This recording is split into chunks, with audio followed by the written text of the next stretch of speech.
First of all, because I have migration, but also security. And since the last week, I have to run around for all these very, very sensitives we are confronted with. But I want to thank you very much for this invitation. And I understand that the topic you have chosen is also on the top of the agenda, and everybody is watching with great attention what is happening here, and everybody is waiting for the results of this meeting. So thank you very much for having invited me.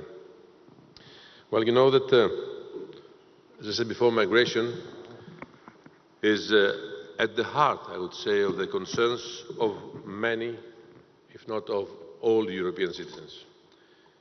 It is therefore very well linked to this year's conference on a Europe of the last chance. Migration can be the driver for more Europe, and this is precisely what is at stake today. It is a topic that I have been entrusted with 1 year ago by the President of the European Commission, Jean-Claude Juncker, to be the very first European Commissioner for Migration. Today is the moment to look back on our first year, but also to look ahead. What I see today is that the basic principles of solidarity and unity are at stake, not only for the European Union, but for the entire international community. The challenges we face are in our immediate neighborhood, but they need global solutions. Since the 1st of January 2015, more than 700,000 desperate people have reached Europe via the shores of Italy and Greece. More will come as long as our neighborhood is in turmoil. It is true to say that many in Europe were caught by surprise by the scale of the arrivals. But much has changed, and we have done a lot to prepare Europe for the current situation.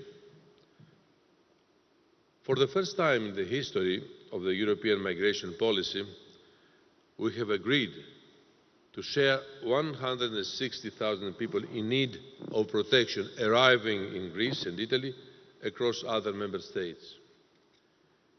We have also agreed to resettle 22,000 refugees from outside of Europe, and we have adopted action plans to send home those migrants with no right to asylum and to fight against the evil smuggling networks that trade in desperation and death.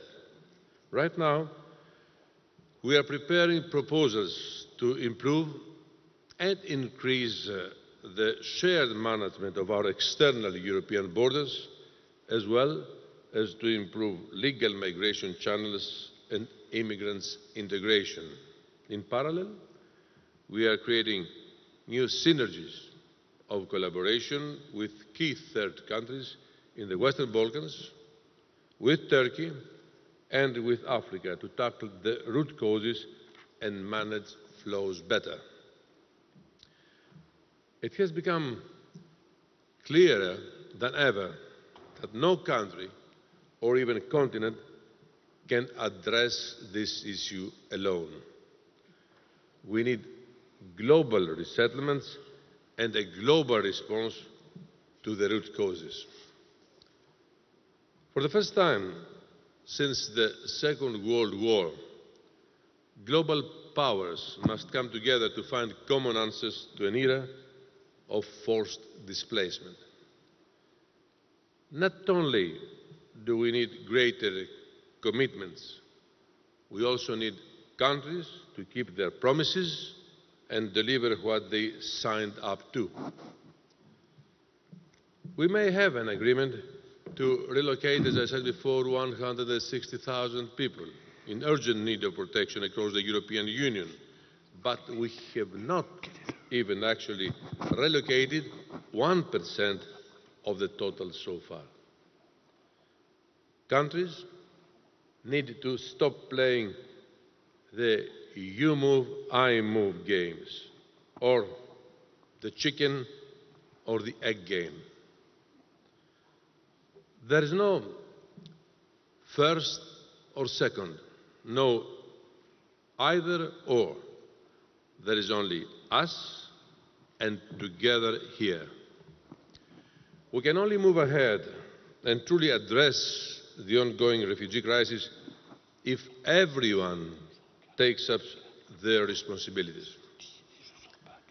Unfortunately, while post-war Europe was throwing off the shackles of nationalism, we are witnessing a revival of these trends today.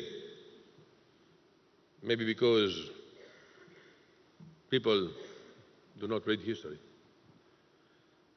I don't have the ambition to correct what Marx said. I'm not a Marxist myself, that history repeats itself. I think the correct is that men repeat history because simply they don't read it. They don't take anything from the lessons we're given by our past. Some in Europe today want to hide behind national solutions, and xenophobic and populist rhetoric can be heard again. Over the last few decades, we have fought continuously to bring down exactly that what had divided us before. We have brought down walls and fences, only to see that some are erecting them again. Those who do this are oblivious to the resilience and determination of those who are fleeing real war and persecution, those who are risking their lives for a safe haven. They will not be stopped by walls or fences. I always say that no rough seas, no fences, no walls will hinder these people from moving towards hope.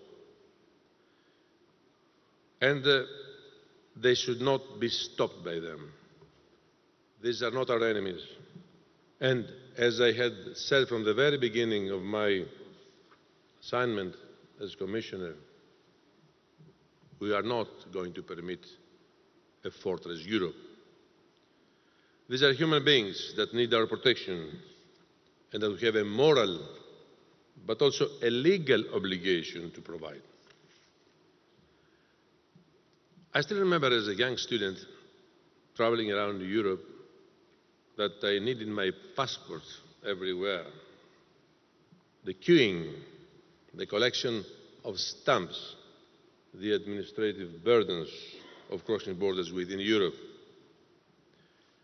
Why do I say that? In order to refer to Schengen. The Schengen area in Europe is the largest area of free movement globally without border controls. It is a great achievement. Hope you agree with me that it is the greatest achievement of European integration. Some of you in this room may take it for granted, especially the younger ones, because you have never known anything else. It is in times like these that I realize that we cannot take this or other great achievements for granted. We have to defend, protect them. We live in an era where more than 60 million people are displaced, forced to flee their homes. At the same time, there are several thousands of young people who have a safe home here in Europe, but fled in reach of a different, violent sense of identity and belonging. The atrocities in Paris on Friday have deeply shocked and shaken Europe. We all feel very connected to our French neighbors, not least here in Belgium and Brussels. While investigations are ongoing, I cannot help but see that most of the recent perpetrators of attacks, including Paris, were EU citizens, born, bred and radicalized in Europe. While the pathways to radicalization are complex, we have to be honest and face the result of several decades of lacking inclusion and integration policies for those who have arrived one or even two generations ago. These are our citizens and therefore also our responsibility. We cannot fall prey to populism and division. Some voices have already linked refugees to terrorism. But it is precisely these terrorists that the refugees coming to our shores are fleeing from. If we give it into questioning the misery of refugees and their need of our help, then we are precisely giving into the fear and psychosis that those terrorists want to incite in our societies. We should also now not allow these terrorists to create division within our own societies, between our own communities. We have already witnessed increasing migratory flows in the past century, but I believe historians will really remember that the 21st century is the era of human mobility. This means not only that migration as a phenomenon is here to stay, but that we will have more of that in the future, in different forms, and that our societies are going to become increasingly diverse and heterogeneous. Looking ahead, what we urgently need in Europe is leadership, a revival of the European dream and more humanity. We need more leadership and courage to follow through on our commitments and to remain bold in the future. We need to overcome the fear of change and the fear of taking on our humanitarian responsibilities. We need more consciousness for the European principles and values as ingrained in free movement and Schengen. In our asylum policy standards and in our rights for freedom of speech and religion, instead of taking them for granted, as I said before, we should continue defending them and inspire others to uphold them. We need more understanding for our fellow European citizens and their concerns, more humanity for the desperate people looking for a safe haven today, and more solidarity for our neighbours and partners who are facing the same challenges. We have to answer the question, how do we want to be remembered in the future? As cowards who didn't dare to find a common response, or as determined guardians of our common abilities and achievements? I have been myself a believer and a fighter for the European project since I was a teenager. I would not have imagined that the pinnacle of European integration, the very core of the European project, would be at stake.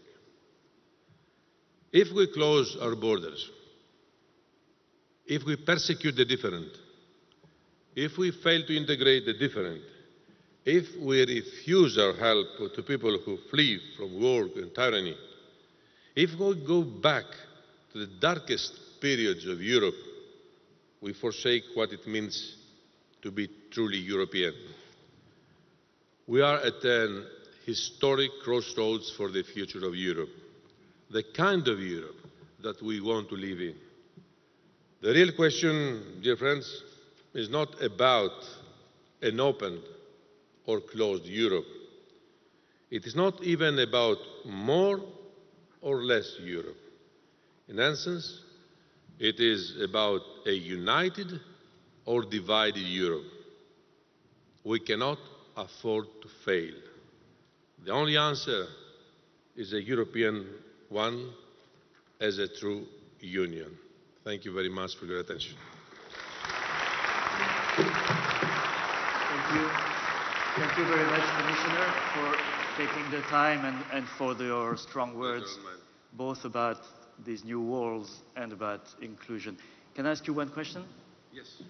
What happens in case those countries you pointed who erect new walls and who refuse to take burden sharing keep their attitude?